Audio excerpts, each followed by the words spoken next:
All right, Canvas quizzes term 2. Most of it is very similar to what you experienced in term 1, meaning they are practice quizzes. They are things that we use to make sure we're getting the math knowledge that we need as we move forward. And they're things that Mrs. McGowan does not punish you for getting wrong, meaning I don't want all of these things to count toward your final grade because I want you to feel like you can make mistakes on your practice quizzes and it's okay. However, I don't want any of us to slip into bad habits of submitting and not caring about our score, because just because it doesn't go on your grade, it does not mean it's not important and valuable for your learning. So one small change that you will see on your Canvas quizzes during term 2 is you will see that you have to get a minimum score. There is a lowest amount that you have to get correct before you can move on. And I don't make it anything really ridiculously high, but I make it at a level where if it were me doing this assignment, this is what I would feel I want you to get correct before I feel like you're going to be successful moving on.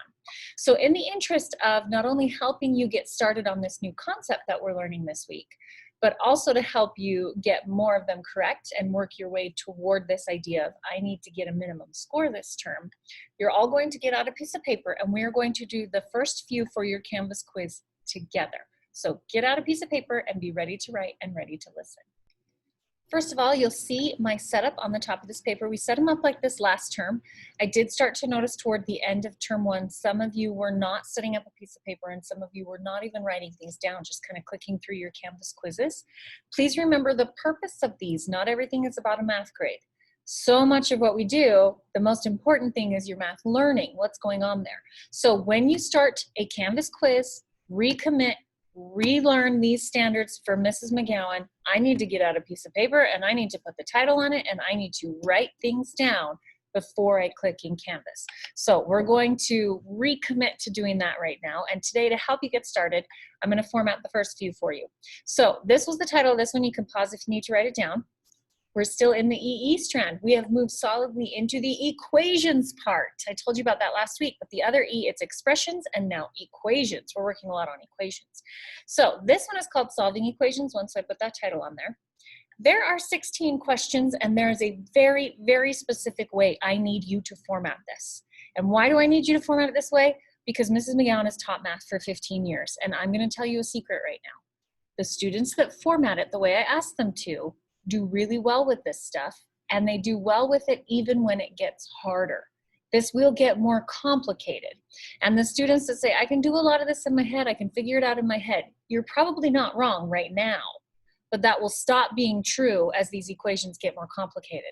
And if you don't practice showing these inverse steps as I show you here, then when the problems get more complicated, you're completely stuck. And that is never what I want for you. I never want you completely stuck. I want you to be successful. So I'm going to give you some very solid hints and tips and tricks right now to be successful. And I'm going to ask that you just trust me and do what I ask, and then you'll see as it gets harder that you're going to be just fine because Mrs. McGowan set you up to be just fine. So what I'm going to do right now is I am going to take this paper and I'm going to just fold it in half lengthwise here.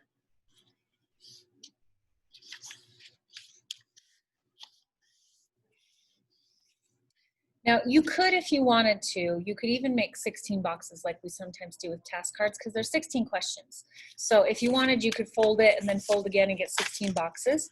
Instead of getting 16 boxes and going front and back, I'm going to make one fold down the middle and just make 2 columns for myself.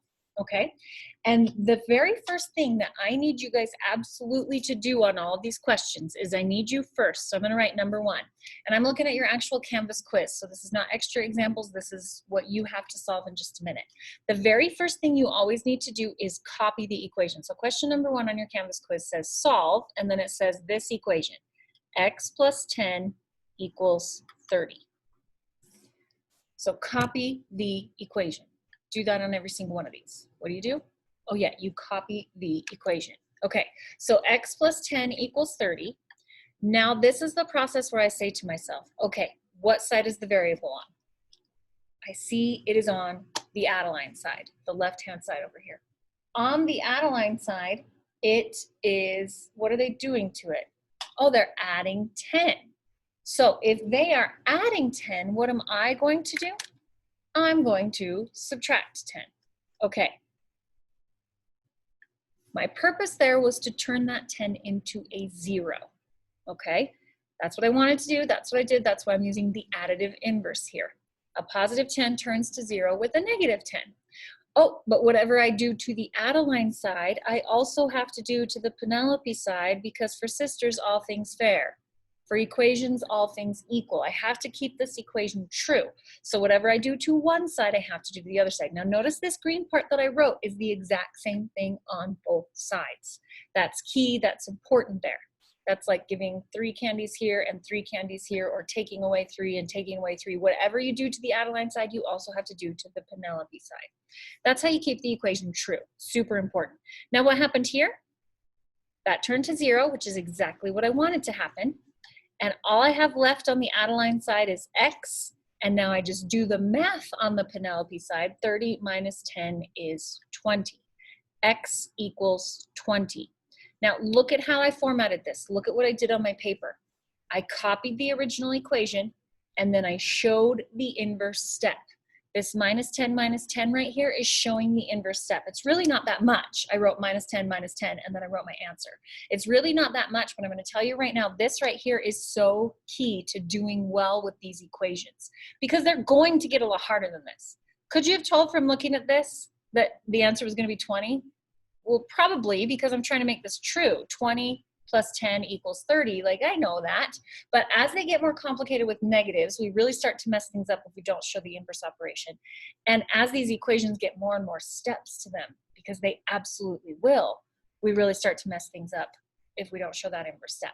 So after you show the inverse step, and you've got all that written on your paper, now you're going to, hold please, you're going to go into your Canvas now. And what do you actually type in? This is an important thing. So here's the equation, and here's what I did. I copied it down, I showed my inverse step, and I got x equals 20. When you type this in, you need to type your entire little equation. No spaces, no capitals, watch the letter. This is x equals 20. See how I typed in my answer as an equation? I found x, so I want to say this is what x equals. Okay, so that was number 1. I'm gonna do 1, maybe 2 more with you. Make my face freeze weirdly again. Let's see. Okay, so back to my paper here. I'm gonna go, you can decide. Some people like to set it up 1, 2, 3, 4, 5 down this way. I like to go like this. It just makes more sense to me. I made 2 columns, so now I'm gonna come over here and I'm gonna put number 2 over here. And I'm gonna look at what number 2 says. Number 2 says solve, and I'm going to copy the equation. X minus 7 equals 13. I copied the equation from my Canvas quiz. Now I'm going to show my inverse step. Once again, the variable is on the Adeline side. What are they doing to the variable? They are subtracting 7. I want to turn that to 0. In order to turn that to 0, I need to add 7. I just did something to the Adeline side, so where else do I need to do it? Absolutely to the Penelope side. That's how you keep the equations true. Keep it fair for sisters, keep the equation true. Notice this green number, I wrote the exact same thing on both sides. Once on the Adeline side, once on the Penelope side. Now, the goal here was to turn that to 0, which I did. And now I have x left, and I do the math on the Penelope side. 13 plus 7 is 20. Hey, look at that. X equals 20 again. So then you go back into Canvas, type x equals 20, no spaces, and move on. Okay, let's do one more together. So number 3, I'm just going to skip a line and then come over here and format number 3 right there. Okay, you can totally choose if you'd rather go 1, 2, 3, 4, 5, 6, 7, 8, and then 9, 10, 11, 12. You can split it that way. For me, for my brain, it just makes more sense if I can read left to right before I go up and down, but it really doesn't matter. What I need you to do, though, is copy the equation, show the inverse step, and then show your work nice and neat on your paper before you type your answers into Canvas. Before. Okay? All right, question number 3, here we go. It says solve. I'm going to copy the equation. X minus 7 equals negative 15. Well, I'm going to have to watch my signs really closely here. That's okay. I can do that. Hopefully we're getting used to that this year. I'm going to find the side with the variable, the add-a-line side. I'm going to see what they're doing to the variable. They are subtracting 7. I'm going to turn that to 0. So I focus first on how do I turn it to 0. And then once I decide that, then I do the exact same thing to the Penelope side.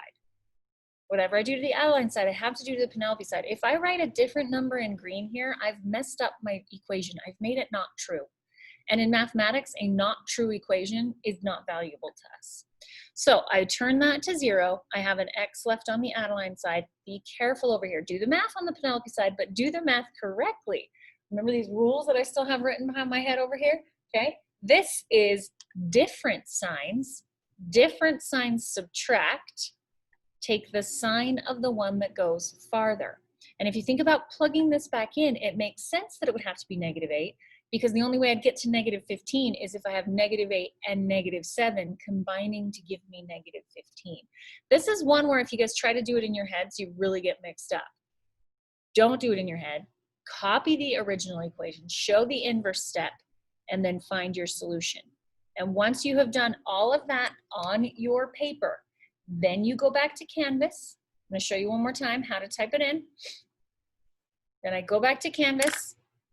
Look, I know I answered number 2 also, so I'm going to have x equals 20 on number 2. Number 3, I did all my work. I copied my equation. I showed my inverse step, and I'm ready to type x equals -8.